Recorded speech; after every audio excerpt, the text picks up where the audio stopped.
ng GMA News sa Vatican ang dalawang journalist na ilang beses na nakasama sa mga lakad ng mga Santo Papa o ni Pope Francis. Ikinuwento nila kung gaano ka-espesyal ang mga Pilipino sa simbahang Katolika. Mula sa Vatican, balitang hatid ni Cara David.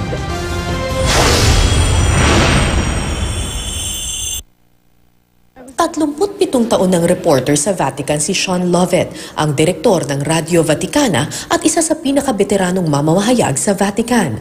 5 Santo Papa na ang kanyang nakasama mula kay Pope Paul VI hanggang kay Pope Francis. Aniya noon pa man may espesyal ng bahagi sa puso ng mga Santo Papa ang mga Pilipino.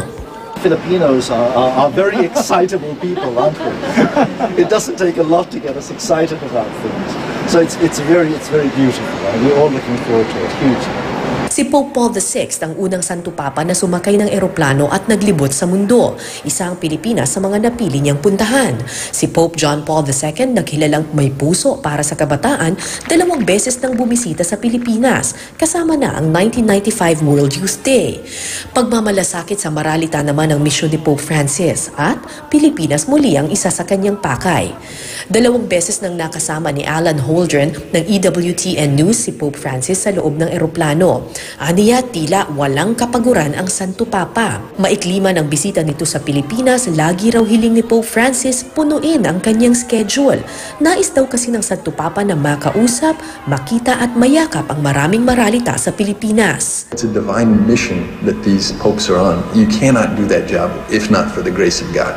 He just keeps on going, and you ask yourself, is this physically, humanly possible for a man of his age? And it seems to be he's been doing it for a year and a half. Noong 1995 World Youth Day, umabot ng 5 milyon ang debotong dumagsa sa misa ni Pope John Paul II sa Luneta.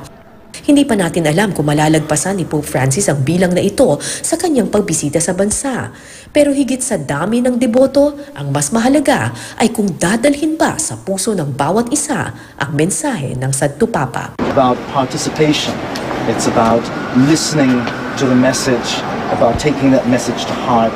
Not how many people were there, but will they be listening?